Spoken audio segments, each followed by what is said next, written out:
यह एक ऐसे आदमी की कहानी है जो हर उस महिला के साथ मौजमस्ती करना शुरू कर देता है जिससे वह मिलता है जब उसे पता चलता है कि उसकी पत्नी उसे धोखा दे रही है। फिल्म की शुरुआत रिचर्ड नामक एक व्यक्ति से होती है जो विश्वविद्यालय में साहित्य का प्रोफेसर है। वह अपने डॉक्टर द्वारा जीवन बदल देने वाली बात का सामना करने वाला है। डॉक्टर ने उसे बताया कि उसे फेफड़े का कैंसर है और उसके पास जीने के लिए केवल 6 महीने ही बचे हैं। यह खबर उसे तोड़ देती है, लेकिन वह स्थिति का सामना करने का साहस जुटाता है।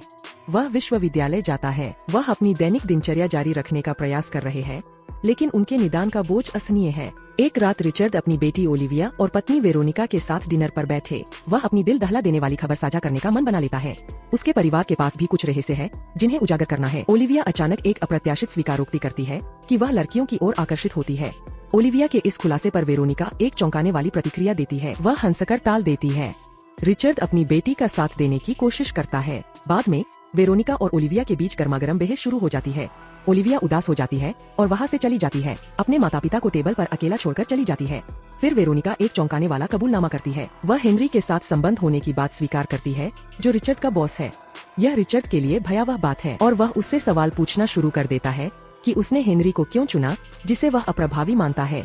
वेरोनिका बताती है कि उसे हेनरी का साहस पसंद है, लेकिन रिचर्ड में उसका अभाव है। अगले दिन विश्वविद्यालय में रिचर्ड अपने छात्रों के समक्ष खड़े होकर एक साहसिक और अपरंपरागत भाषण देते हैं। रिचर्ड अपनी कक्षा को बताता है कि वह किस प्रकार के छात्रों को अपनी कक्षा में बैठाना चाहता है। जो लोग इन मानकों पर खरे नहीं उतरेंगे, उन्हें छोड़ने का स्वागत है और उन्हें अंतिम सत्र में सी ग्रेड दिया जाएगा। वह उन छात्रों को एक असाइनमेंट देता है जो कक्षा में रहना चुनते हैं। जब वह अपना भाषण समाप्त करता है तो लगभग सभी छात्र जाने का फैसला करते हैं। कुछ छात्राएं कक्षा में रुक जाती है और उनमें से रिचर्ड को एक नारीवादी छात्रा नजर आती है जो किसी मुद्दे पर अपनी आवाज उठाती है। वह साफ साफ कह देता है कि उसे इस समय नारीवादी मुद्दों से कोई सरोकार नहीं है और लैंगिक असमानता पर किसी भी चर्चा को खारिज कर देता है। बाद में वह अचानक अपनी कक्षा समाप्त कर देता है क्योंकि उसे अपनी भावनाओं को नियंत्रित करने के लिए एक ब्रेक की आवश्यकता है। वह इसे हास्य के स्पर्श के साथ समाप्त करता है। वह सहजता से मजाक करते हुए कहते हैं कि कोई भी छात्र जो जानता है कि मारिजुआना कहाँ मिलता है, रिचर्ड को उसके दफ्तर में ढूंढा जा सकता है। उस दिन बाद में रिचर्ड एक बार में जाता है जहाँ उसकी मुलाकात उसके सबसे अच्छे दोस्त पीटर से होती है। बातचीत के दौरान रिचर्ड पीटर को अपनी बीमारी से संघर्ष और काम से कुछ छुट्टियां लेने की इच्छा के बारे में बताता है। पीटर उसे सांत्वना देने की कोशिश करता है, लेकिन रिचर्ड उसकी दया से निराश हो जाता है और पीटर से ऐसा करने से मना करता है। अगले दिन रिचर्ड और वेरोनिका अपने पारिवारिक मुद्दों पर खुलकर बातचीत करते हैं। रिचर्ड उसे अपनी वैवाहिक समस्याओं को अपनी बेटी के साथ साझा करने के लिए कहता है। वह वेरोनिका को अपने प्रेमी के साथ अपने रिश्ते को जारी रखने की स्वतंत्रता देता है। फिर वह बताता है कि अब उसे उसके प्रति वफादार बने रहने की जरूरत महसूस नहीं होती। फिर उनकी बातचीत एक नया मोड़ लेती है। वे साथ में समय बिताते हैं और नशे में धुत होकर एक दूसरे से अप्रत्याशित तरीके से जुड़ते हैं। बाद में उस रात ओलिविया एक दोस्त के साथ घर पहुंचती है और अपने माता पिता को इस हालत में देखकर हैरान रह जाती है। अराजकता को देखकर ओलिविया अपने दोस्त को लेकर वहाँ से चली जाती है। अगले दिन उसकी कक्षा में कुछ छात्र रिचर्ड के साथ रहने का निर्णय लेते हैं। वह क्लारा नामक एक छात्रा से अपना परिचय देने को कहता है। यह पता चलता है कि वह हेनरी की भतीजी है जो उसकी पत्नी का प्रेमी है।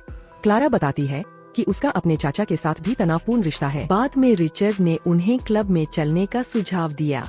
क्लब में रिचर्ड अपने छात्रों के साथ हार्दिक बातचीत करते हैं और अपने जीवन के अनुभव साझा करते हैं। इस बीच एक वेट्रेस मेज के पास आती है और रिचर्ड उसके साथ शरारतपूर्ण छेड़खानी करने लगता है और वह भी सकारात्मक प्रतिक्रिया देती है। बाद में रिचर्ड उन्हें बताता है कि वह अपनी पत्नी को धोखा देने जा रहा है और बाथरूम में चला जाता है। वह वहाँ वेट्रेस के साथ मस्ती करना शुरू कर देता है और इस बीच वेरोनिका हेनरी के साथ अपना समय का आनंद लेती हुई दिखाई देती है। जब रिचर्ड मेज पर वापस आता है तो वह अपने छात्रों से वेट्रेस को उदारता पूर्वक टिप देने का अनुरोध करता है। उसके छात्र उसके व्यवहार से स्तब्ध रह गए। बाद में उस रात एक पारिवारिक रात्रि भोज के दौरान रिचर्ड वेरोनिका से दिल से माफी मांगकर उसके साथ अपने रिश्ते को सुधारने की कोशिश करता है। ओलिविया माफी स्वीकार कर लेती है, लेकिन वेरोनिका माफी में दिलचस्पी नहीं लेती। अगले दिन एक नारीवादी छात्रा रिचर्ड और बाकी छात्रों को संबोधित करती है। वह दिए गए असाइनमेंट से संबंधित अपने विचार साझा करती है। रिचर्ड उसके दृष्टिकोण में सकारात्मक बदलाव देखता है। बाद में एक छात्र रिचर्ड के कार्यालय में आता है और उसे गांजा मिला हुआ कुछ ब्राउनी भेंट करता है। रिचर्ड अपना आभार व्यक्त करता है और ब्राउनी लाने वाला छात्र एक साहसिक कदम उठा रहा है। वह रिचर्ड के साथ फ्लर्ट करना जारी रखता है, यह सुझाव देते हुए कि वे साथ में कुछ मजा कर सकते हैं। रिचर्ड ने छात्र से चंचल मूड में उसे व्हिस्की पिलाने के लिए कहा और इस अपरंपरागत प्रस्ताव को स्वीकार कर लेता है।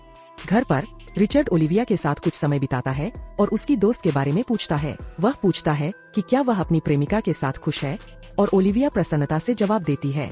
अगले दिन कॉलेज में रिचर्ड अपनी कक्षा के छात्रों को बाहर लॉन में ले जाता है। वे कक्षा के दौरान अवैध पदार्थों का सेवन करना शुरू कर देते हैं, जिससे पारंपरिक कक्षाओं की सभी सीमाएं टूट जाती है। पीटर उन्हें दूर से देखता है और उन्हें आत्मविनाश की गतिविधियों में लिप्त देखकर निराश हो जाता है। फिर वह हस्तक्षेप करने का निर्णय लेता है और रिचर्ड को कैंसर सहायता समूह में ले जाता है, इस उम्मीद में कि इससे उसे कुछ राहत मिलेगी। सत्र के दौरान अन्य रोगियों की कहानियां सुनने के बाद रिचर्ड ने उनके अनुभवों को खारिज कर दिया, यह कहते हुए कि उनका समय बर्बाद करने के लिए बहुत कीमती है। रिचर्ड एक अलग दृष्टिकोण का प्रस्ताव करते हैं। उन्हें सुझाव दिया जाता है कि वे सभी बाहर जाकर मौजमस्ती करें। बाद में वे सत्र छोड़कर क्लब चले जाते हैं। कुछ पेय पदार्थ लेने के बाद रिचर्ड पीटर के साथ एक क्रांतिकारी विचार साझा करता है, अपने नवीनतम विचारों और योजनाओं का खुलासा करते हुए। इस बीच क्लारा उनके साथ क्लब में शामिल हो जाती है और रिचर्ड पीटर को टैक्सी से घर भेज देता है, इस विचार के साथ कि वह क्लब में क्लारा के साथ कुछ समय बिताए। क्लारा रिचर्ड को एक और पेय देती है और वे कुछ बातचीत करने के लिए साथ बैठते हैं। रिचर्ड क्लारा को अपने रोग के बारे में बताता है और क्लारा रिचर्ड की कहानी से बहुत प्रभावित होती है। वह उसके प्रति अपनी प्रशंसा व्यक्त करती है और उसे नृत्य करने के लिए आमंत्रित करती है। डांस के दौरान क्लारा उसकी तरफ झुकती है। जब वे करीब आते हैं तो रिचर्ड अचानक बेहोश हो जाता है और फर्श पर गिर जाता है। उसे तुरंत अस्पताल ले जाया गया। अस्पताल से घर लौटने पर वेरोनिका उसके ठिकाने के बारे में पूछती है, यह दिखाते हुए कि वह अभी भी उसकी परवाह करती है।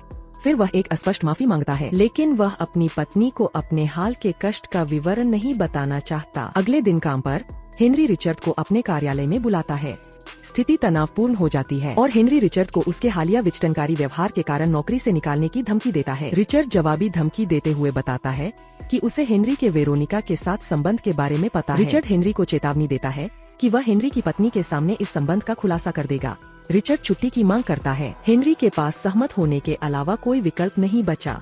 बाद में कक्षा में क्लारा प्यार की आवश्यकता और महत्व के बारे में बात करती है। रिचर्ड क्लारा के शब्दों से प्रभावित होता है और जीवन के महत्व के बारे में भाषण के साथ पाठ का समापन करता है। बाद में अपने कार्यालय में रिचर्ड को अचानक अस्वस्थता महसूस होती है, जिसके तुरंत बाद वह बेहोश होकर जमीन पर गिर जाता है। पीटर उसे इस हालत में पाता है और उसकी मदद के लिए दौड़ता है। बाद में रिचर्ड अपने दोस्त से चर्च में साथ चलने के लिए कहता है, जहां वह अपनी भावनाओं के बारे में खुलकर बात करता है। एक भावुक क्षण में रिचर्ड पीटर को अंतिम अलविदा कहता है और अभिभूत पीटर रोने लगता है और वे दिल से गले मिलते हैं। वे आराम और सांत्वना देने की कोशिश कर रहे हैं। उस शाम बाद में हेनरी एक कंपनी डिनर का आयोजन करता है, जिसमें रिचर्ड और वेरोनिका दोनों शामिल होते हैं। घटनाओं के एक नाटकीय मोड़ में रिचर्ड हेनरी की पत्नी के पास जाता है और सबके सामने जोश से ऐसा करता है। इसके बावजूद हेनरी बाहरी तौर पर शांत रहता है और ऐसा दिखावा करता है जैसे कुछ भी असामान्य नहीं हुआ है। डिनर के दौरान रिचर्ड खड़े होकर सभी को संबोधित करते हैं। वह अपनी बीमारी के बारे में खुलकर बताते हैं और हेनरी के अपनी पत्नी के साथ संबंध के बारे में भी सबको बताता है। रिचर्ड पीटर की दोस्ती के लिए उसका आभार व्यक्त करता है और वेरोनिका के लिए अपनी भावनाओं की पुष्टि करता है। वह कहता है कि वह अभी भी उसे प्यार करता है और उनके साथ बिताए समय के लिए आभारी है। शाम ढलने के साथ ही रिचर्ड वेरोनिका को अलविदा कहता है और उसे खुशियां तलाशने की सलाह देता है और उसे अंतिम बार गले लगाता है। वेरोनिका भावुक हो जाती है। रिचर्ड उसे प्यार से देखता है और रोता है। घर पर रिचर्ड जाने की तैयारी कर रहा है, लेकिन ओलिविया आ जाती है। वह अपने दोस्त के विश्वासघात से दुखी है। रिचर्ड उसे शांत करने के लिए पेय पदार्थ देकर उसे सांत्वना देने का प्रयास करता है। अपने पिता की परेशानी को देखते हुए ओलिविया पूछती है कि उन्हें क्या परेशान कर रहा है। रिचर्ड तब उसे अपनी भावनाएं बताता है। जैसे ही उनका साथ का समय खत्म होने वाला है, रिचर्ड ओलिविया को एक हार्दिक संदेश देता है। वह उसे हमेशा खुद के प्रति सच्ची रहने का आग्रह करता है और व्यक्त करता है कि वह उसे कितना याद करेगा। जब रिचर्ड कार में बैठकर जाने की तैयारी कर रहा होता है, तो ओलिविया उसे देखती है। उनकी अनकही भावनाएं सब कुछ कह रही है। वह एक चौराहे पर रुकता है, दूर तक देखता है, जैसे कि अपने चुनाव पर विचार कर रहा हो। कुछ देर सोचने के बाद वह सीधे आगे बढ़ता है और अपना रास्ता खुद बनाने का निश्चय करता है। और इस तरह फिल्म खत्म होती है, जो दर्शकों को एक मजबूत संदेश देती है। क्या आप इस संदेश से क्या सीखते हैं? इस पर टिप्पणी लिख सकते हैं।